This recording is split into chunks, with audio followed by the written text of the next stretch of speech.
Bismillahirrahmanirrahim. Bismillahirrahmanirrahim. Assalamualaikum warahmatullahi wabarakatuh. Alhamdulillahirabbil alamin alladzi khalaqal mauta wal hayata liyabluwakum ayyukum ahsanu amala wa huwal azizul ghafur.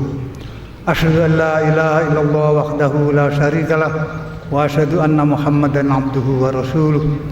Allahumma sholli ala Muhammad wa ala alihi wa ashabi ajma'in, amma ba'd. Bapak Ibu sekalian, mari kita bersyukur pagi ini kita bisa hadir dalam pengajian rutin tiap Ahad pagi di Islamic Center. Alhamdulillah hari ini saya bisa datang. Mestinya Ahad depan, mestinya itu tukar dengan Pak Najib Hamid karena beliau sangat super sibuk itu. Hari ini mungkin di Banyuwangi, besok sudah nanti siang harus sudah ke Surabaya, terus begitu semangatnya bukan main. Ya mudah-mudahan dengan semangat dan niat ikhlas itu niatnya bisa berhasil yang diatas Muhammadiyah. Masih ingat nomornya, Bu? Nomornya Pak Najib masih ingat? Ya masih, alhamdulillah. Ini tidak kampanye, cuma tanya loh ya. Ingat enggak gitu. Kita doakan yang baik-baik, mudah-mudahan yang di legislatif orang baik-baik, dan Pak Najib yang diusung Muhammadiyah mudah-mudahan kita doakan mudah-mudahan sukses. Mendoakan itu bukan kampanye ya. Semangat yang penting, hidupnya harus semangat. Kalau semangat, niat ikhlas, insya Allah berhasil. Ada seorang remaja, ini intermezzo saja, itu tidak bisa mengucapkan pelo dia, pelo. Nah, suatu hari, ini contoh semangat ya, pemuda ini beli nasi goreng. Mas, beli nasi goreng. Nah, ditertawakan penjual. Nasi apa? Nasi apa? Nasi goreng. Loh, tidak ada nasi goreng, tidak ada nasi goreng tuh. Yang ada nasi goreng. Nah, ditertawakan. Pulang semalam tidak tidur. Saya harus bisa bilang nasi goreng. Nasi goreng, nasi goreng, nasi goreng. Lama-lama bisa nasi goreng. Besoknya datang kepada penjual nasi goreng, mau pamer bahwa dia sudah bisa nasi goreng. Bang, beli nasi goreng. Oh, sudah bisa bilang goreng ya? Sudah. Pakai apa? Pakai telur. Nah, belum latihan telur itu ya, pakai telur. Tidak ada telur tak? Iya. Kamu telur saja bilang telur, apa itu? Kayak anak kecil aja. Pulang latihan lagi, semangat. Nasi pakai telur, pakai telur, pakai telur. Lama bisa pakai telur. Karena semangatnya. Datang lagi ke jual nasi goreng. Bang, beli nasi goreng pakai telur. Loh, hebat kamu tidak bisa bilang telur. Iya bisa. Diapakan telurnya? Didadal. Tidak ada dadal itu. Dadar toh? Iya, bilang dadar saja kok dadar. Kayak anak TK saja. Hatinya kemerungsung tuh ya. Dadar, dadar, dadar, dadar. Semalam akhirnya bisa dadar. Nah, besoknya saya akan buktikan saya bisa. Bang, beli nasi goreng pakai telur di dadar. Wah, hebat itu. Loh, kok sudah bagus kamu bisa berdadar? Oh bisa saya. Harganya nasi telur itu 6.500. Dia bayar 7.000. Jadi kembalinya berapa? Kembali 500. Ada R-nya lagi. Bang, mana kembalinya? Berapa kembalinya? Aduh, ada R-nya lagi. Nah, terus dia berpikir, ternyata semangat saja tidak cukup, harus pakai strategi untuk bisa berhasil. Ada niat, ada semangat, ada strategi. Berapa kembalinya? Kalau tidak disebutkan, tidak tak kasih kembalian. Berpikir, dengarkan, Mas, dengarkan kembaliannya. Mana kembali saya? Berapa jumlahnya? Jumlahnya gopek. Nah, menang dia. Gopek tidak ada R-nya itu. Pakai strategi. Jadi hidup itu memang perlu semangat, perlu keikhlasan, dan perlu strategi supaya berhasil. Semua perilaku kita harus diniati ibadah. Harus diniati ibadah. Kalau kita niati ibadah, kita dapat dua. Dapat dunia, dapat akhirat. Kalau diniati dunia saja, hanya dapat dunia, tidak dapat akhirat. Ada seorang penutup palang pintu kereta api itu ya. Ditanya wartawan beberapa kawannya, Mas, sudah lama petugas tutup kereta api? Sudah Pak, sudah 10 tahun. Kok kuat sampean? Tidak ada pekerjaan lain. Nah, rata-rata begitu. Berat ya? Oh ya berat namanya jaga palang pintu. Ada seorang yang ditanya, jawabannya beda. Pak, sudah berapa lama jaga palang pintu kereta api? Sudah 12 tahun. Berat sekali ya. Tergantung niatnya. Maksudnya saya nutup palang pintu ini niatnya ibadah kepada Allah. Maksudnya gimana? Orang itu katanya, ketika saya menutup palang pintu, niat saya, ya Allah, ini ibadah saya, pengabdian saya kepada saudara saya supaya tidak kecelakaan. Saya ini miskin ya Allah, tidak punya apa-apa. Catatlah pengabdian saya ini sebagai ibadah kepada Engkau, menolong orang lain. Hanya itu yang bisa saya lakukan untuk orang lain. Setiap kali nutup pintu itu dia niatkan. Maka ketika hujan itu dia bersemangat tetap, karena dia merasa kalau kehujanan, kedinginan, pakai jas hujan, nutup pintu, pahalanya lebih besar daripada waktu terang. Niatnya ibadah, luar biasa itu. Beda dengan yang lain-lain. Itulah Bapak Ibu sekalian, hidup ini harus dengan niat ikhlas, bersemangat, dan punya strategi supaya berhasil. Termasuk apa saja. Alhamdulillah saya lihat wajah Bapak Ibu sekalian, sekalipun pemilu sudah dekat, tetap cerah, damai, cerah. Alhamdulillah. Jangan sampai ada ketegangan.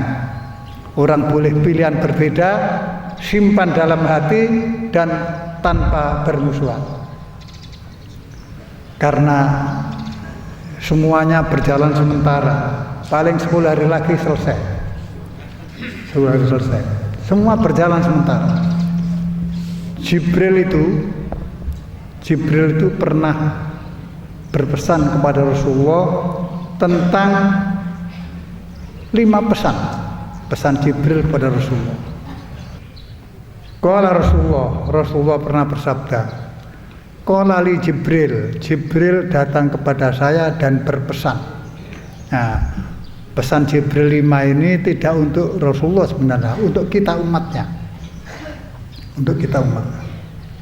Pesan pertama, ya Muhammad, isma syi'ta fa innaka mayyitun. Wahai Muhammad, hiduplah, kamu boleh hidup sesukamu. Tapi ingat, fa innaka mayyitun, kamu sebentar lagi mati. Silakan hidup dengan gaya apa saja, tapi ingat sebentar lagi kamu mati. Orang itu kalau ingat mati, mesti hati-hati. Orang yang melakukan pelanggaran karena tidak ingat mati, lupa. Yang mencuri, yang korupsi, yang berzina, yang WA dengan macam-macam tulisan yang itu karena tidak ingat mati. Kalau ingat mati pasti lain.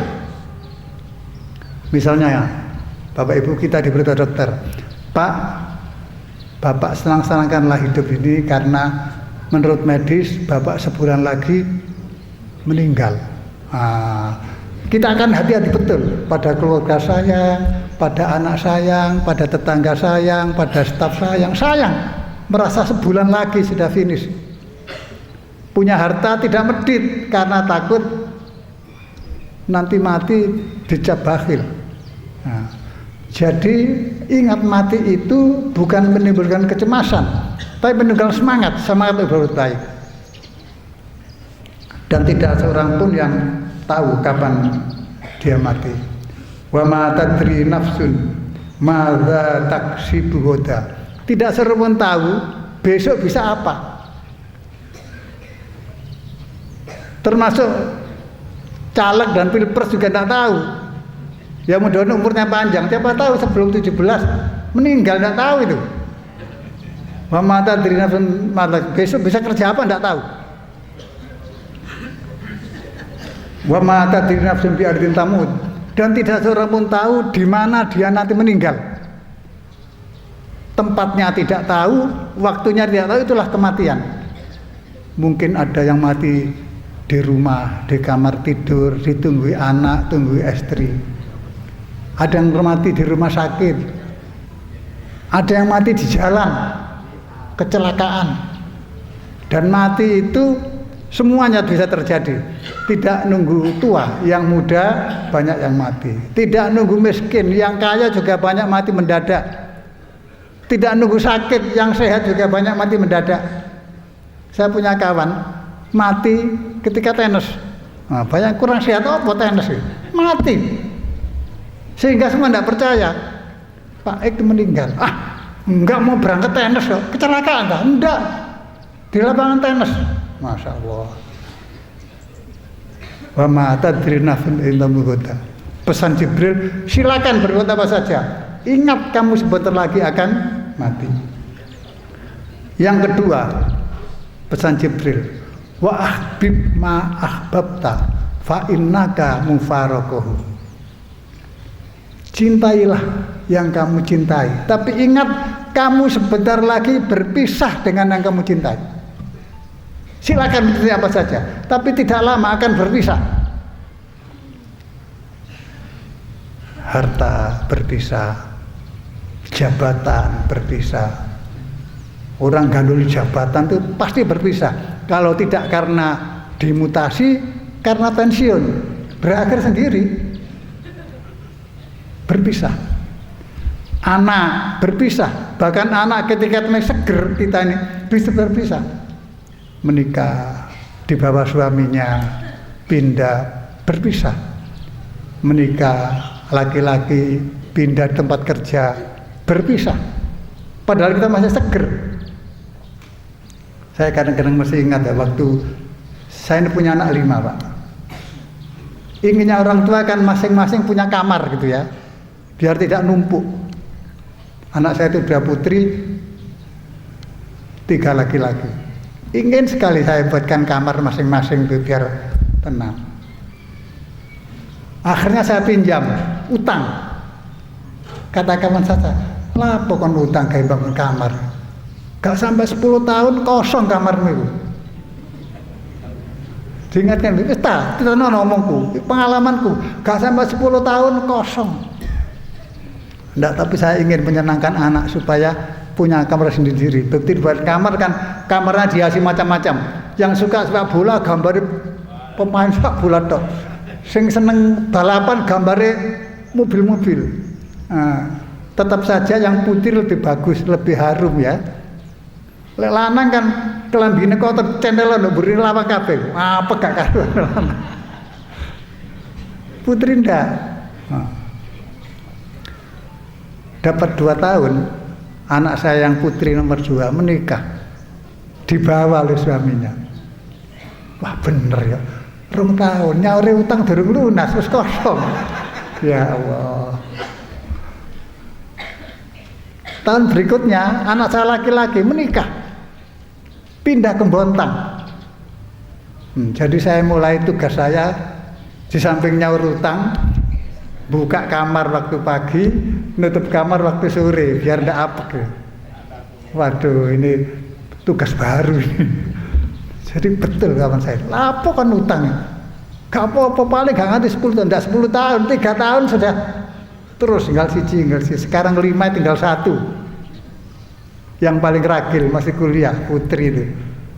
Yang 4 sudah kosong tuh kamarnya.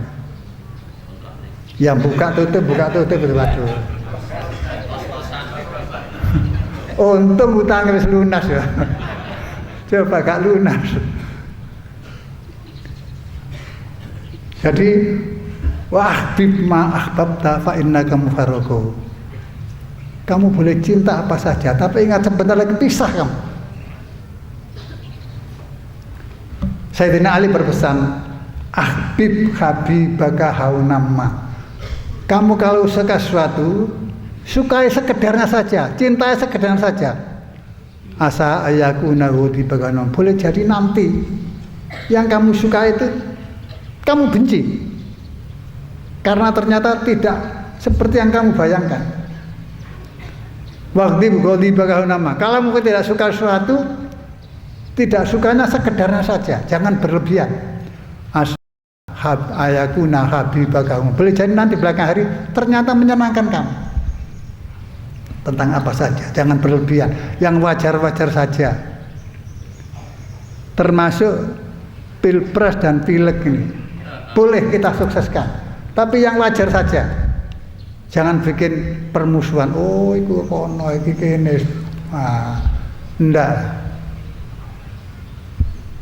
Beda bukan berarti musuh. Yang wajar saja kata Ali. Boleh jadi berubah kamu nanti.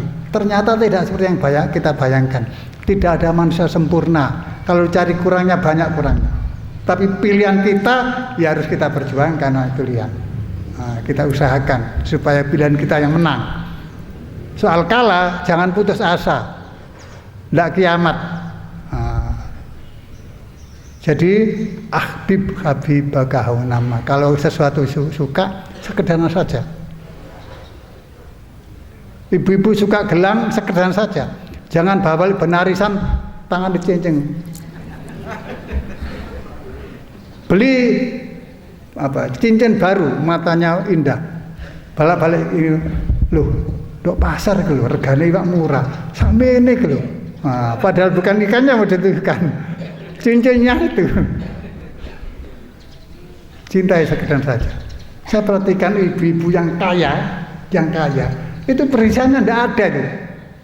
Hanya cincin, gelang satu. Tapi kawan saya yang tidak pada kaya, itu gelangnya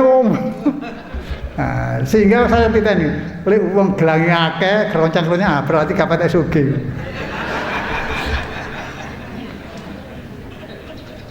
Tapi nek gelangnya siji, itu mungkin memang tidak punya atau mungkin kaya. Saya kenal pengusaha ya, laut terbesar.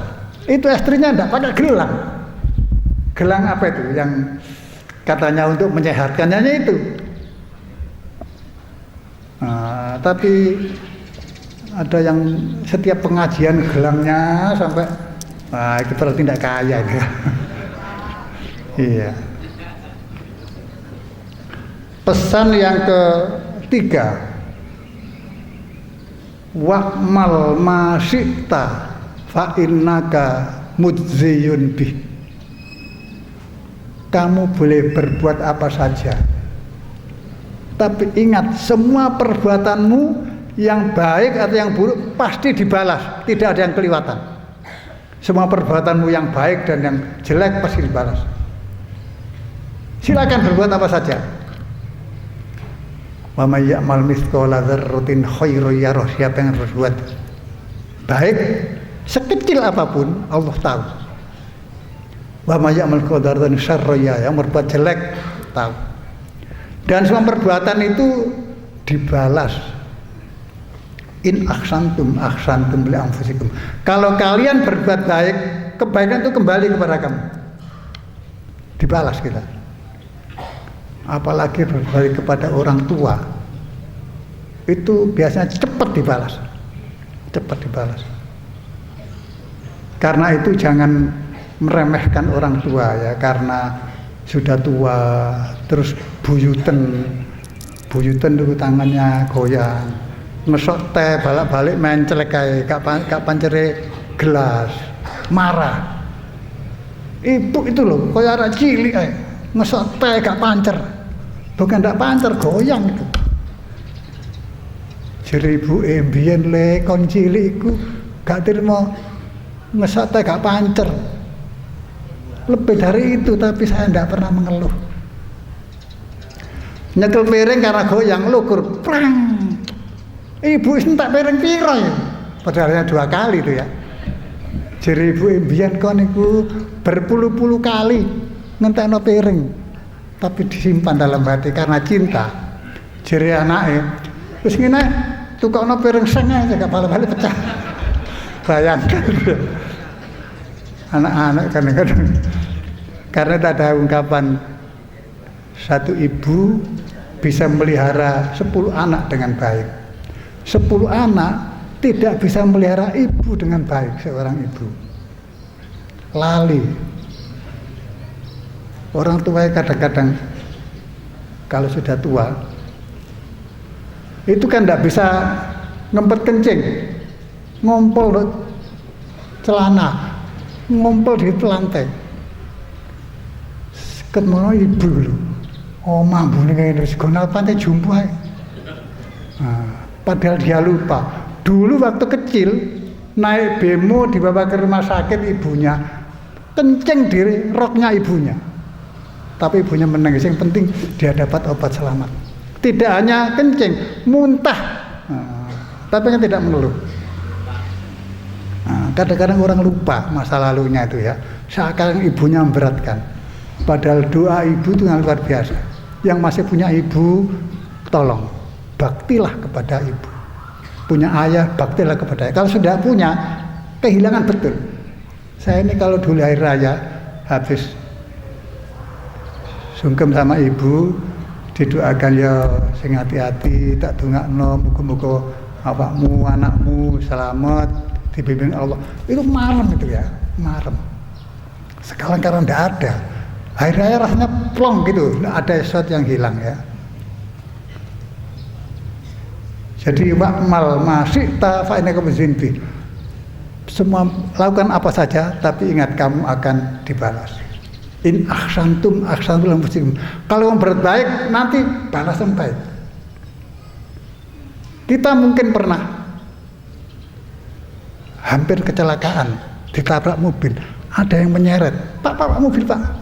Mungkin itu balasan dari Allah karena kita membantu orang lain. Jadi memberi uang tidak mesti dibalas uang. Wa in asatum falaha. Kalau kamu berbuat jelek, kata Al-Quran, kejelekanmu itu bandul kembali kepada dirimu. Bandul. Jangan pernah berbuat jelek kepada orang lain, nanti bandul kepada kita, kata Al-Quran. Dan pasti benar. Wa in asatum falaha. Kalau kamu berbuat jelek, kejelekan itu bandul kembali kepada dirimu. Nah. Kemudian yang keempat, summa qala, kemudian Jibril berkata lagi, wa'lam ya Muhammad, ketahuilah Muhammad, inna sarafal mu'mini qiyamu bilail, sesungguhnya orang mukmin itu mulia karena tekunnya sholat malam. Inna sarafal mu'mini qiyamu bilail, mulianya orang mukmin karena tekun sholat malam. Tekun sholat malam, saya berkali saya katakan tekun sholat malam itu bondonya cuma satu, niat, tidak pakai bayar. Kalau sudah biasa itu jam 3, setengah 3 dibangunkan malaikat, bangun sendiri, tidur tidak bisa. Tapi kalau tidak ada niat, sudah bangun, sudah kencing, kejeding, sikile telus, balik, kemulan mana yang nggak niat ya. Mulianya orang mukmin itu karena qiyamu bilail, tekunya salat malam. Jadi Bu, jangan disemayani ya kalau ngelilir itu ya. Nyemayani itu bikin tidak jadi salat tahajud. Ngelilir, nah jeding jam pira ya? Oh jam 3. Didik ingkas. Nah, didik ingkas itu bikin semayani. Jangan pakai didik ingkas. Aduh, saya rotok ngantuk, enggak apa-apa. Lama-lama biasa itu. Jam 3 yang biasa enggak bisa tidur sudah, mesti ngelilit. Nah, kalau tidak suka nyemayani ya. Inna sarafal unik yang bilail. Pesan yang kelima, wa'izu istira'u anin nas. Yang kelima, sesungguhnya harga diri manusia itu kalau bisa menjaga mentalnya, tidak bermental pengemis, jaluk-jaluk. Nah, orang yang jaluk-jaluk itu harga dirinya hilang. Baru dari jauh, wong teko lho, paling jaluk. Belum muni lho wis kok wong teko. Dan jangan pernah ngecap gitu ya. Ngecap orang tua datang itu jaluk-jaluk. Bapak mana wis. Ndak barokah rezeki kita itu ya, ndak barokah. Bapak teko mana duit iki. Jangan pernah. Karena itu pernah saya sampaikan, saya ini perjanjian dengan istri, semua kebutuhan di luar rutin tanggungan suami. Nah, biar tidak mengeluh, Pak. Istri itu kalau duit kelong macam titik, kepikiran itu. Waduh, kelong. Ambil alih, semua pengeluaran di luar rutin tanggungan saya. Nah, gitu. Soalnya ada duit, semayan Pak, utang sih ya. Nah. Ada tamu datang, istri tidak khawatir karena nanti kalau apapun tanggungan suami. Famili dari desa datang, kan biasanya datang sak pubil, wong 15, tidak apa-apa, mulai nyangoni, tidak apa-apa, saya biasa saja. Nanti kan suami yang, nah, tapi suami harus sembodo. Kalau bilang tanggungan saya ya ditanggung betul, jangan. Kapan aku muni ngono? Waduh, rusak ini. Nah, itu cara supaya keluarga kita bisa menghormati tamu, tidak medit ya, karena tidak jadi tanggungan istri. Ya kalau tidak punya tempatnya ya, aku tangsi ya, menit tak double. Nah, pasti ingat istri, Pak, double loh. Ya. Jadi hidup itu sebenarnya enteng kalau kita pikir enteng. Jadi berat kalau kita pikir berat. Karena itu sambil sudah 6:30. Bapak-bapak sudah panas ya? Iya, sebelah sana itu. Di Al-Quran itu banyak ayat-ayat yang diakhiri dengan kata la khaufun alaihim walahum yahzanun. Orang itu tidak ada rasa cemas dan tidak ada rasa sedih. Nah, siapa kelompok yang berbahagia ini? Hidupnya tidak ada rasa cemas, takut, dan tidak ada rasa sedih. Al-Quran banyak ayat yang bla bla bla diakhiri wala khaufun alaihim walahum yahzanun. Saya beri contoh beberapa saja. Yang pertama, orang yang hobi sedekah.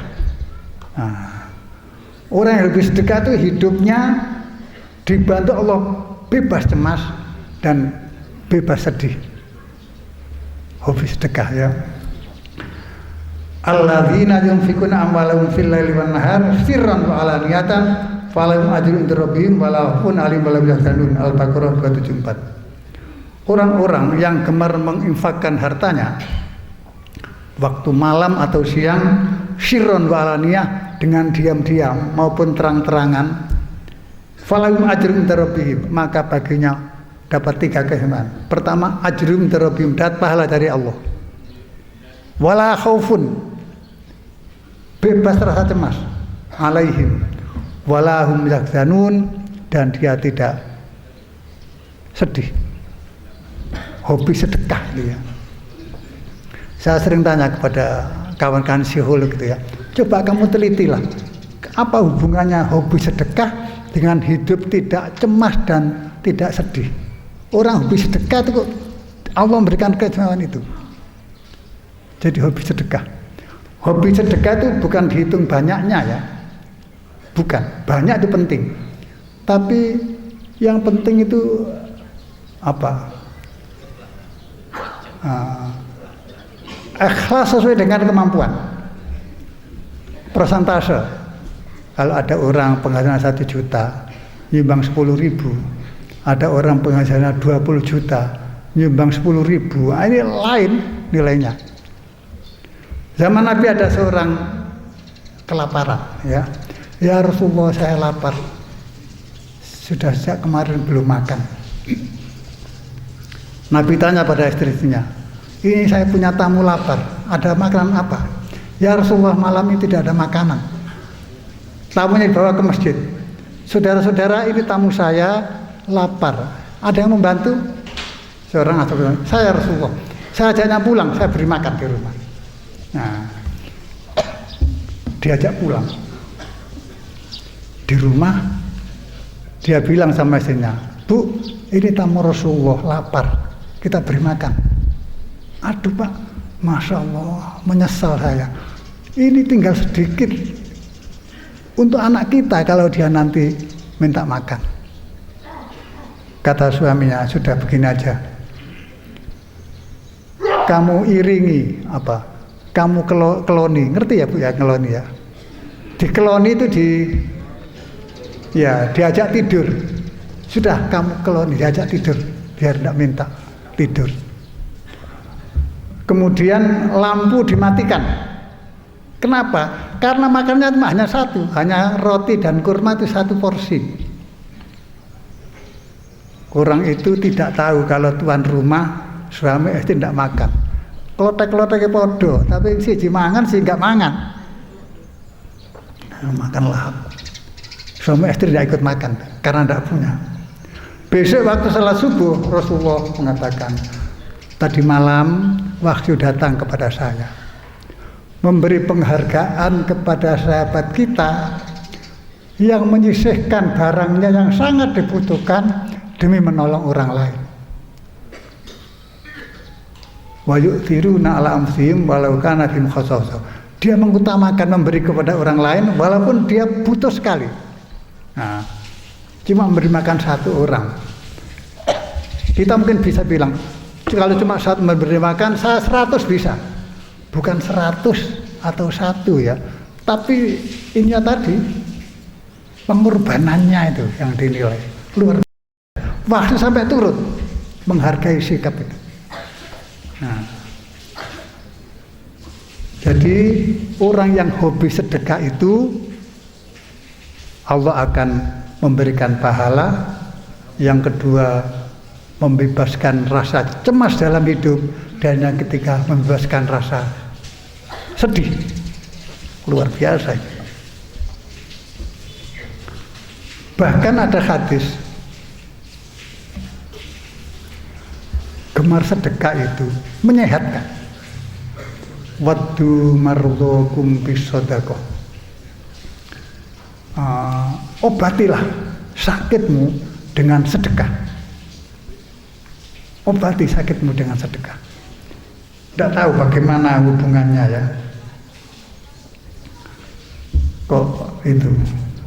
Tapi ifsiran Rasulullah, sabda Rasulullah SAW. Di Bontang itu pernah ada ibu yang setiap hari itu kayak menstruasi, paling tidak seminggu 3 kali, sehingga sholatnya terganggu. Datang ke Balikpapan karena dokter spesialis kandungan yang putri hanya di Balikpapan. Dia naik pesawat ke Balikpapan, diperiksa, tidak ketemu penyakitnya, di lab tidak ketemu, sampai 3 minggu tidak ketemu, balik itu ya. Untung dia karyawan Bontang itu apa, gas itu ya, naik pesawatnya gratis. Akhirnya dia mendengar pengajian, kalau ibu punya sakit, cobalah dibantu dengan sedekah supaya sakitnya cepat sembuh, katanya. Dia ingat itu, separuh tabungannya diambil, tidak bilang pada suaminya, tabungan dia. Sampai di lapangan terbang, kok gak ono ya wong melarat iki ya. Oh iya, di pesawat terbang tidak ada. tak kena sopo ya. Waktu mau pergi ke dokter, ada orang tua bawa tongkat seperti pengemis. Mandek. Pak, Bapak tidak ingin usaha. Bingung ini yang ditanya itu. Kalau ingin usaha, saya kasih uang. Saya kasih, tidak usah kembalikan. Iya, saya ini jualan jajan. Ini uang, tidak usah keliling, bikin tempat warung di tempat Bapak. Dikasih banyak itu. Suaminya marah, kamu itu ngambil uang, tidak bilang, sekarang diberikan uang yang tidak jelas. Nah, sudah Mas, saya niatkan tuh, saya nadarkan, saya ingin nanti kalau ke dokter memberi uang kepada orang miskin. Sudah diperiksa, tidak ketemu, pulang. Waktu di rumah dapat sehari, itu perutnya mules ya. Seperti apa mau BAB, apa mau kencing. Nah, ternyata yang keluar darah wungkul waktu di toilet itu. Diambil, dimasukkan plastik. Pak, kita ke Balikpapan lagi, meriksakan darah kita ini. Nah, terbanglah ke Balikpapan. Singkat cerita, darah itu dibawa ke lab oleh dokternya. Setelah 1 jam, dokter pulang. Alhamdulillah ibu sudah ketemu. Alhamdulillah. Yang kemarin tidak ketemu penyakitnya apa, sekarang ketemu. Apa dok? Ibu ini kena darah ini ada bibit kanker yang bikin rahim ibu tidak normal. Sekarang ini sudah ketahuan, sudah ketemu penyakitnya. Insya Allah Allah memberikan kesembuhan. Nah, pulang setelah itu sembuh karena ditemukan penyakitnya. Nah, itu orang sedekah itu menyembuhkan dan menghilangkan stres. Sebaliknya orang berbuat jelek dibalas, terutama pada orang tua. Mungkin saya pernah cerita, ada namanya Pak Jamil Azain, itu motivator ya, motivator nasional sampai sekarang. Suatu hari istrinya itu hamil 8 bulan. Panas, tidak tahu apa penyakitnya. Dibawa ke dokter, opname sampai 3 minggu, tidak tahu penyakitnya. Kemudian dokter panggil, Pak Jamil, mohon maaf, ibu akan berobat ini. Kok pakai pamit dok? Biasanya kan enggak. Iya, obat ini mahal. 1 kali tablet ini 12 juta. Terus 1 hari 3 tablet, berarti 36, iya. Dijamin sembuh? Ya belum tentu, ini ikhtiar. Waduh, tabungan saya habis sudah.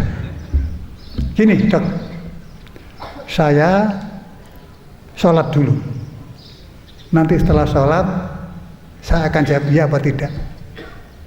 Sholat 2 rakaat. Mohon ya Allah, apa salah saya? Apa dosa saya, apa salah istri saya sehingga mengandung penyakit yang susah ditemukan obatnya. Di tengah-tengah berdoa itu dia ingat dulu waktu saya SMP pernah mencuri uang ibu yang mau dipakai bayar utang. Dia tahu uang ibunya simpen di bawah lempitan di almari, lempitan pakaian diambil. Waktu yang nagih utang datang, iya, tidak ada. Dimaki-maki itu ibunya itu, dimaki-maki. Kata ibunya, aduh, kualat temen areh nyolong duit. Aku gak rela, kapanpun tidak rela. Saya dihina karena uang saya dicuri. Siapa yang ambil uang saya, moga-moga kualat. Ternyata tidak seketika itu, nunggu Pak Jamil punya anak, punya istri itu. Apa ini ya? Dia ngebel ibunya di rumah nunggu anaknya. Ibu, bagaimana istrimu? Belum ditemukan penyakitnya Bu. Ibu saya mau tanya, ibu masih ingat waktu uangnya hilang aku untuk bayar hutang. Oh, gak iso lali Mil, pokoknya kapan saja kualat sing. Ibu sakit sekali itu. Saya masih ingat Mil, bagaimana penagih hutang menghina ibu. Tidak akan lupa. Jamil dengan menangis mengatakan, "Bu, mohon maaf betul Bu, yang mencuri uang itu saya.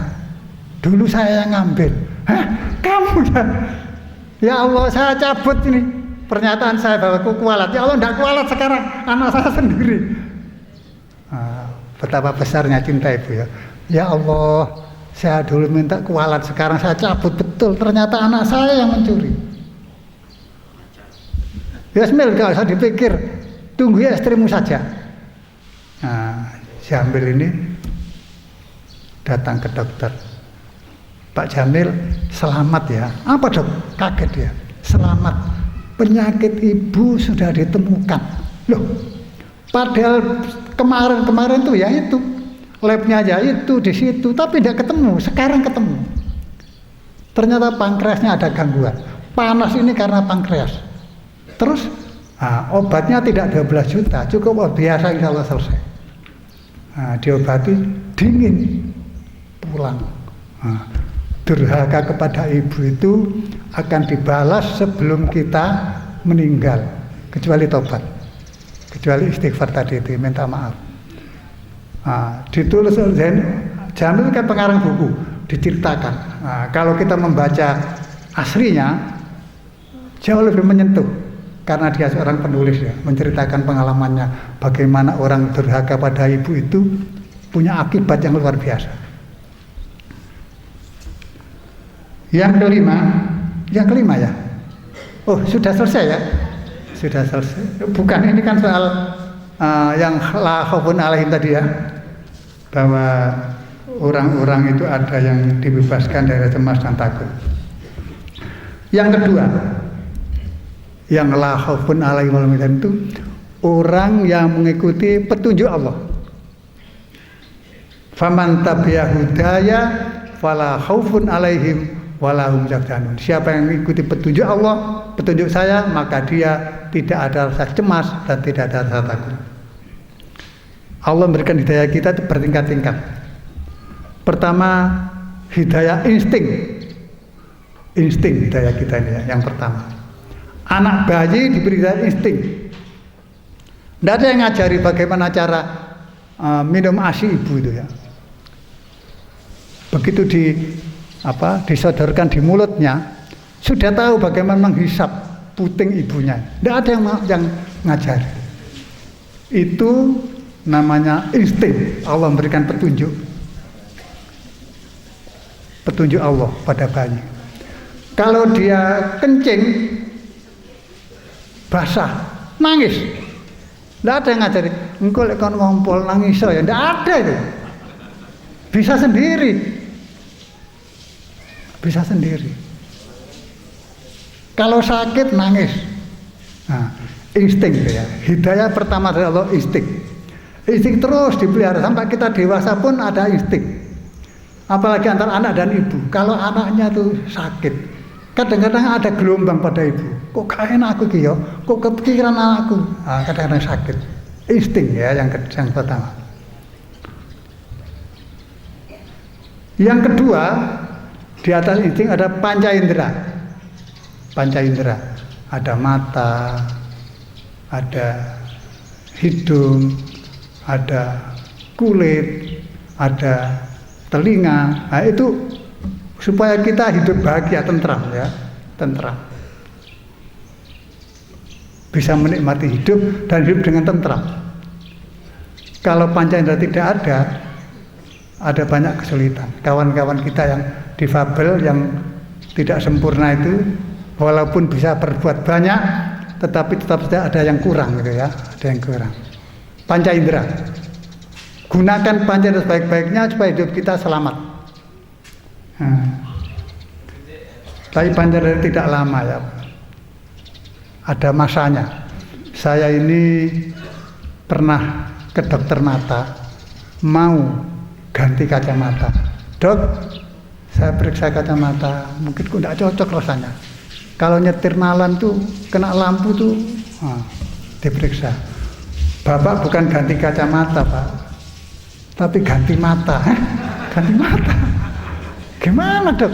Dokternya guyonan sana ya. Bapak ini kena katarak sebelah kanan. Terus harus operasi. Nanti saya ganti lensanya itu. Kenapa kok bisa kena katarak dok? Kesuwen dinggo Pak. Waduh, sampai mobilnya lampunya berapa tahun? Mobil saya belum lama dok, baru 2 tahun. Nah, mobil lebih selawas, dope ku burek dewe Pak. Ah, iku sampean ya ngono iku. Masya Allah. Operasi katarak, takut saya. Iya oleh berhasil, gak berhasil ya ampun.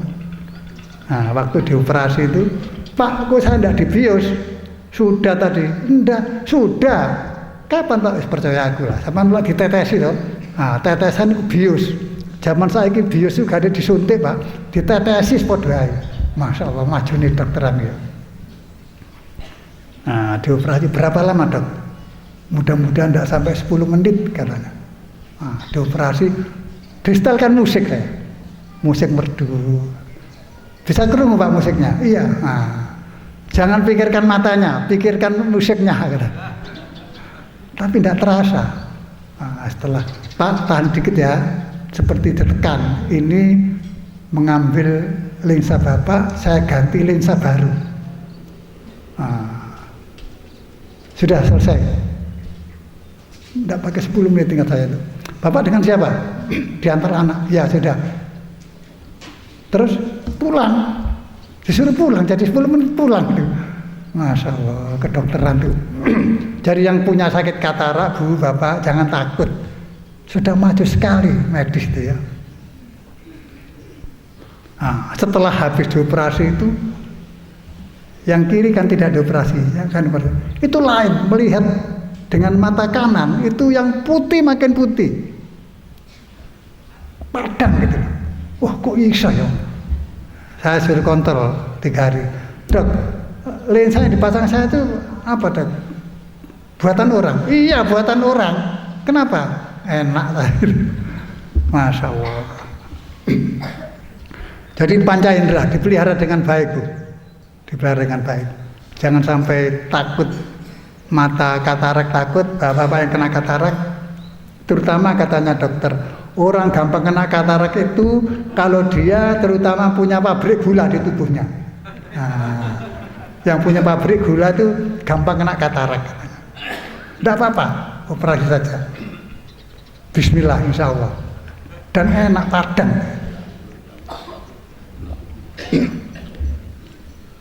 Petunjuk yang ketiga itu akal pikiran. Nah, itu yang ketiga ya. Akal pikiran, logika. Nah, kalau milih coblosan nanti pakai logika yang cerdas. Nah, itu ya, yang cerdas ya. Pilih yang terbaik, yang cerdas. Kecuali 241 itu wajib itu, tidak pakai cerdas-cerdasan. Nanti orangnya akan depan kan datang ke sini. Wah, saya kagum tenaganya. Kadang pulang jam 3 malam, besok berangkat lagi. Saya khawatir, wah coblosan, prek. Enggak, saya sehat-sehat saja, alhamdulillah. Akal pikiran. Dengan akal hidup menjadi maju sekali. Kedokteran, teknik. Ya, kita hidup beberapa periode ya. Bayangkan sekarang ngomong kita dengan Jakarta, telepon-teleponan bisa tahu wajahnya tuh. Tak pikir liwat endi bunyi HP. Kan bisa ngomong dengan kawan kita di sana. Kita lihat HP, dia ngomong, lihat dia, lihat kita. Kok bisa saya gitu. Dulu radio saja heran ya. Habis TV heran, TV berwarna tambah heran. Saya ki HP bisa ngomong, aduh, Masya Allah. Akal. Semua itu bisa dipakai kalau tidak bertentangan dengan agama. Akal kadang-kadang kebablasan. Contoh, kan sekarang ada DNA ya. Dulu ada mau mencoba bagaimana kalau DNA singa digabung dengan DNA manusia, mungkin menjadi pemberani. Kebablasan itu. Untung tokoh-tokoh mengatakan tidak boleh itu, haram itu. Jadi dokter yang punya akal pun harus bimbing dengan agama. Yang terakhir agama, itu petunjuk ya. Petunjuk, asalkan hidup dengan petunjuk Allah, insya Allah la khaufun, tidak ada rasa cemas, wala yahzanun, tidak ada rasa sedih. Yang ketiga, orang yang hobinya melakukan perbaikan, bertindak positif, perbaikan. Ada kampung tidak baik, ide memperbaiki. Terus ada Islamic Center, ide bagaimana makin megah. Perbaikan. Pertama perbaikan untuk dirinya, kedua masyarakatnya, lingkungannya, lingkungan hidup dijaga. Itu Allah mengatakan la khaufun alaihim. Wa man amana wa aslaha fala khaufun alaihim wa lam yahzanun. Siapa yang beriman dan dia berinisiatif perbaikan, maka baginya tidak ada khauf, cemas dan yahzanun, sedih. Terakhir, saya ini lihat bapak itu loh. Ya untung panitia pinter ya, masih gosong sing bapak, ibu-ibu tidak gosong gitu ya. Yang terakhir istiqomah, tidak gampang berubah. Innalladzina qalu mustaqamu fala khaufun alaihim wala hum yahzanun. Orang istiqomah tidak ada rasa cemas dan tidak ada rasa sedih. Istiqomah. Semua itu harus dilakukan dengan ikhlas. Orang sedekah itu punya hasil baik karena ikhlas. Kalau tidak, maka sama sekali tidak berbuah, malah dosa. Jadi Allah berfirman, ya ayyuhallazina amanu la tubtilu shadaqatakum bil adza. Jangan kamu batalkan sedekahmu itu karena undat-undat dan menyakiti yang diberi. Nah, itu hilang sedekah kita. Jadi saya ulangi, kalau ingin hidup tentram, tidak ada rasa cemas dan tidak ada rasa sedih, maka pertama hobilah sedekah. Kedua, ikuti jalan Allah, petunjuk Allah. Yang ketiga, seringlah membuat perbaikan dalam hidup ini, jangan perusakan. Yang keempat, istiqomah. Dengan empat itu, insya Allah Allah memberikan ketentraman hidup kita, bebas cemas dan bebas sedih. Kurang lebihnya mohon maaf. Assalamualaikum warahmatullahi wabarakatuh.